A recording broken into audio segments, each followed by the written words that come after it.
ಆತ್ಮೇರೆ ನಮಸ್ಕಾರ. ನಾನು ನಿಮ್ಮ ಖಾಸಿಂ ಮಲ್ಲಿಗೆ ಮಡುವು. ವಾರಕ್ಕೊಂದು ಕಗ್ಗ ಈ 90ನೇ ವಾರದ ಸರಣಿಗೆ ಆತ್ಮೀಯ ಸ್ವಾಗತ. ಮನೆಗುಂಡಪ್ಪನವರು ಏನು ಹೇಳ್ತಿದ್ದಾರೆ ಬನ್ನಿ ಕೇಳೋಣ. ತಿರಿದನ್ನ ಉಂಬಂಗೆ ಹುರುಡೇನು ಹಠವೇನು, ತಿರಿದು ಅನ್ನವ ಉಂಬಂಗೆ ಹುರುಡು ಏನು ಹಠವು ಏನು, ತಿರುಪೆ ಇಡುವರು ಕೂಪಿಸಿ ಬಿರು ನುಡಿಯ ನುಡಿಯೇ, ತಿರುಪೆ ಇಡುವರು ಕುಪಿಸಿ ಬಿರು ನುಡಿಯ ನುಡಿಯೇ, ದುರದುರನೆ ನೋಡಿ ನೀನೆದುರು ನುಡಿ ನುಡಿಯುವುದೇ, ದುರದುರನೆ ನೋಡಿ ನೀನು ಎದುರು ನುಡಿ ನುಡಿಯುವುದೇ. ಗರುವವೇತಕ್ಕೆ ನಿನಗೆ ಮಂಕುತಿಮ್ಮ, ಗರುವವು ಏತಕ್ಕೆ ನಿನಗೆ. ತಿರಿದು ಅಂದರೆ ಅಲೆದು, ಒಂಬಂಗೆ ಅಂದರೆ ಊಟ ಮಾಡುವವನಿಗೆ, ಹುರುಡು ಅಂದರೆ ಸ್ಪರ್ಧೆ ಪೈಪೋಟಿ, ತಿರುಪೆ ಅಂದರೆ ಭಿಕ್ಷೆ, ಕುಪಿಸಿ ಅಂದರೆ ಕೋಪಗೊಂಡು, ಬಿರುನುಡಿ ಅಂದರೆ ಒರಟಾದ ಮಾತು, ದುರದುರನೆ ನೋಡಿ ಅಂದರೆ ಕೆಕ್ಕರಿಸಿ ನೋಡೋದು, ಗರ್ವ ಅಂದರೆ ಗರ್ವ. ಅಲೆದು ಭಿಕ್ಷೆ ಬೇಡಿ ತಿನ್ನೋನಿಗೆ ಈ ಪೈಪೋಟಿ ಹಠ ಇರೋದಕ್ಕೆ ಸಾಧ್ಯವೇ? ಭಿಕ್ಷೆ ಹಾಕುವವರು ಕೋಪ ಮಾಡಿಕೊಂಡು ಕಠೋರವಾಗಿ ಮಾತಾಡಿದ್ರೆ, ಅವರನ್ನು ದುರುಗುಟ್ಟಿ ನೋಡಿ ಅವರೆದುರು ನಿಂಗೆ ಮಾತಾಡೋದಕ್ಕೆ ಆಗುತ್ತಾ? ನೀನು ಬೇಡುವುದೇ ಭಿಕ್ಷೆ ಅಂದಮೇಲೆ ನೀನು ಗರ್ವ ಪಡಬಹುದೇ? ಡಿ ವಿ ಜಿಯವರು ತಮ್ಮ ಈ ಸಾಲುಗಳ ಮೂಲಕ ಬಡವ ನೀನು ಮಡಗಿದಂತಿರು ಎನ್ನುವಂಥ ಗಾದೆ ಮಾತನ್ನು ನೆನಪಿಸಿದ್ದಾರೆ ಸ್ನೇಹಿತರೆ. ಬೆಗ್ಗರ್ಸ್ ಕೆನಾಟ್ ಬಿ ಚೂಜರ್ಸ್ ಎನ್ನುವ ಆಂಗ್ಲ ನಾಣ್ಣುಡಿಯಂತೆ ಭಿಕ್ಷೆ ಬೇಡೋನಿಗೆ ಆಯ್ಕೆ ಮಾಡುವ ಹಕ್ಕು ಇರೋದಿಲ್ಲ ಸ್ನೇಹಿತರೆ.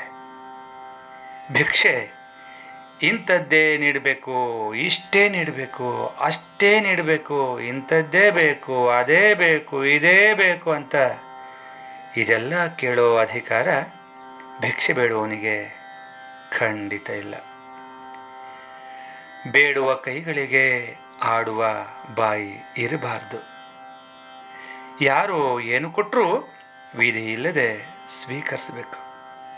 ಅದು ಬಿಟ್ಟು ಕೊಡುವವರ ಮೇಲೆಯೇ ಕೋಪ ತಾಪ ಮಾಡಿಕೊಂಡ್ರೆ ಭಿಕ್ಷುಕನಿಗೆ ನಷ್ಟ ತಾನೆ. ಇದು ಕೇವಲ ಭಿಕ್ಷುಕರಿಗೆ ಮಾತ್ರ ಅಲ್ಲ ಸ್ನೇಹಿತರೆ, ನಮಗೂ ಅನ್ವಯವಾಗ್ತದೆ. ನಾವೆಲ್ಲರೂ ಒಂದೊಂದು ರೀತಿಯಲ್ಲಿ ಭಿಕ್ಷುಕರೇ ಹೌದು. ಒಬ್ಬ ಭಿಕ್ಷುಕ ಬೀದಿಯಲ್ಲಿ ಭಿಕ್ಷೆ ಬೇಡಿದ್ರೆ, ನಾವುಗಳು ಗುಡಿ, ಚರ್ಚು, ಮಸೀದಿಗಳಲ್ಲಿ ಪೂಜೆ ಪುನಸ್ಕಾರ ಪ್ರಾರ್ಥನೆಗಳ ಮೂಲಕ ನನಗೆ ಅದು ಕೊಡು, ಇದು ಕೊಡು, ಅಷ್ಟು ಕೊಡು, ಇಷ್ಟು ಕೊಡು, ಹಾಗಿಡು, ಹೀಗಿಡು ಅಂತ ಬೇಡ್ತಾನೇ ಇರ್ತೇವೆ. ಅಥವಾ ಅಪ್ಪ ದೇವರೇ, ನನ್ನ ಈ ಆಸೆ ಪೂರೈಸಿದ್ರೆ ನಿಂಗೆ ಇಷ್ಟು ಕಾಯಿ ಹೊಡಿತೀನಿ, ಆ ಆಸೆ ಪೂರೈಸಿದ್ರೆ ಅಷ್ಟು ಕಾಯಿ ಹೊಡಿತೀನಿ ಅಂಥೇಳಿ ಆ ಭಗವಂತನಿಗೆ ಆಸೆ ಆಮಿಷ ಪಡ್ತೇವೆ. ಆ ಭಗವಂತನಿಂದಲೂ ನಮಗೇನೂ ಸಿಗಲಿಲ್ಲ, ಏನೂ ಕೆಲಸ ಆಗಲಿಲ್ಲ ಅಂತನ್ನಿ ಆ ಭಗವಂತನಿಗೂ ನಿಂದಿಸ್ತೇವೆ. ಮನುಷ್ಯ ನಿರೀಕ್ಷೆ ಇಲ್ಲದೆ ಏನೂ ಮಾಡಲ್ಲ ಅನ್ನೋದಕ್ಕೆ ಇದು ಕೇವಲ ಒಂದು ಉದಾಹರಣೆ ಅಷ್ಟೇ ಸ್ನೇಹಿತರೆ. ಇದು ಕೂಡ ಒಂದು ರೀತಿಯಲ್ಲಿ ಭಿಕ್ಷೆ ಅಲ್ವ ಸ್ನೇಹಿತರೆ. ಈ ವಿಚಾರದಲ್ಲಿ ನಮಗೂ ಭಿಕ್ಷುಕರಿಗೂ ವ್ಯತ್ಯಾಸವೇನೂ ಇಲ್ಲ ಬಿಡಿ. ವಿದ್ಯೆಯನ್ನು ಬೇಡೋನು ವಿದ್ಯಾರ್ಥಿ, ಆರ್ಥಿ ಅಂದರೆ ಬೇಡೋನು. ವಿದ್ಯೆ ನೀಡುವ ಗುರುವಿನಲ್ಲಿ ವಿಧೇಯನಾಗಿದ್ದಷ್ಟು ಸಮರ್ಪಕವಾಗಿ ಕಲಿಬಹುದು ಸ್ನೇಹಿತರೆ. ನಾವೆಲ್ಲರೂ ಯಾವಾಗಲೂ ಬೇರೆಯವರಿಂದ ಏನಾದರೂ ಸರಿಯೇ ಬೇಡ್ತಾನೆ ಇರ್ತೇವೆ. ಈ ಬೇಡುವಿಕೆ ನಿರಂತರ, ಹಾಗೆಯೇ ಅನಂತ. ನಮ್ಮ ಸ್ವಂತ ಪರಿಶ್ರಮದಿಂದಲೂ ನಾವು ಬಯಸಿದ್ದನ್ನು ಪಡೆಯೋದಕ್ಕೆ ಪ್ರಯತ್ನ ಪಡ್ತೇವೆ. ಅದಾಗದಿದ್ದರೆ ಬೇರೆಯವರನ್ನು ಅವಲಂಬಿಸ್ತೇವೆ. ಅವ್ರು ಯಾರೂ ಸಹಾಯ ಮಾಡದೇ ಇದ್ದಾಗ ಅವರನ್ನೇ ದೂರ್ತೇವೆ, ಬೈತೇವೆ, ಅಸಮಾಧಾನ ಮಾಡ್ಕೋತೇವೆ.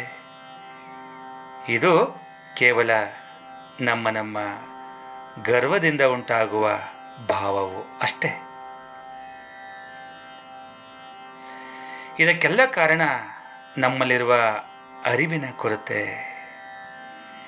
ಈ ಅರಿವಿನ ಕೊರತೆಯೇ ನಮ್ಮನ್ನು ಜಗತ್ತಿನ ಮೇಲೆ, ಹಾಗೆಯೇ ಈ ಸೃಷ್ಟಿಕರ್ತನ ಮೇಲೆ ಎಗರಾಡುವ ಹಾಗೆ ಮಾಡ್ತದೆ ಅಂತ ಹೇಳ್ತಾ, ಈಗ ಕೇಳೋಣ ನನ್ನ ರಾಗ ಸಂಯೋಜನೆಯ ಈ ಕಗ್ಗವನ್ನು.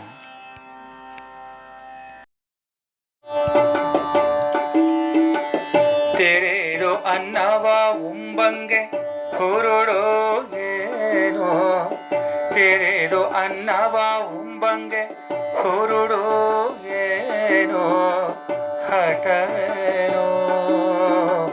ತೆರೆದು ಅನ್ನವ ಉಂಬಂಗೆ ಹುರುಡೋ ಏನೋ, ಹಠವೋ ಏನೋ. ತಿರುಪೆ ಇಡುವರು ಕುಪಿಸಿ ಬಿರು ನುಡಿಯ ನೋಡಿ, ತಿರುಪೆ ಇಡುವರು ಕುಪಿಸಿ ಬಿರು ನುಡಿಯ ನೋಡಿ. ದೂರನೆ ನೋಡಿ ನೀನು ಎದುರು ನುಡಿ ನುಡಿಯುವುದೇ, ದೂರನೆ ನೋಡಿ ನೀನು ಎದುರು ನುಡಿ ನುಡಿಯುವುದೇ. ಗರ್ವವೇ ತಕೆ ನಿನಗೆ ಮಂಕುತಿಮ್ಮ, ದೂರನೆ ನೋಡಿ ನೀನು ಎದುರು ನುಡಿ ನುಡಿಯುವುದೇ. ಗರ್ವವೇ ತಕೆ ನಿನಗೆ ಮಂಕುತಿಮ್ಮ. ತೆರೆದು ಅನ್ನವ ಉಂಬಂಗೆ ಹುರುಡೋ ಏನೋ, ಹಠವೋ ಏನೋ. ತಿರುಪೆ ಇಡುವರು ಕುಪಿಸಿ ಬಿರು ನುಡಿಯ ನೋಡಿ, ತಿರುಪೆ ಇಡುವರು ಕುಪಿಸಿ ಬಿರು ನುಡಿಯ ನೋಡಿ. ದೂರನೆ ನೋಡಿ ನೀನು ಎದುರು ನೋಡಿ ನುಡಿಯುವುದೇ, ದೂರನೆ ನೋಡಿ ನೀನು ಎದುರು ನುಡಿ ನುಡಿಯುವುದೇ. ಗರ್ವವೇ ತಕೆ ನಿನಗೆ ಮಂಕುತಿಮ್ಮ, ಗರ್ವವೇ ತಕೆ ನಿನಗೆ ಮಂಕುತಿಮ್ಮ, ಗರ್ವವೇ ತಕೆ ನಿನಗೆ ಮಂಕುತಿಮ್ಮ, ಮಂಕುತಿಮ್ಮ. ಧನ್ಯವಾದಗಳು. ನಮಸ್ಕಾರ.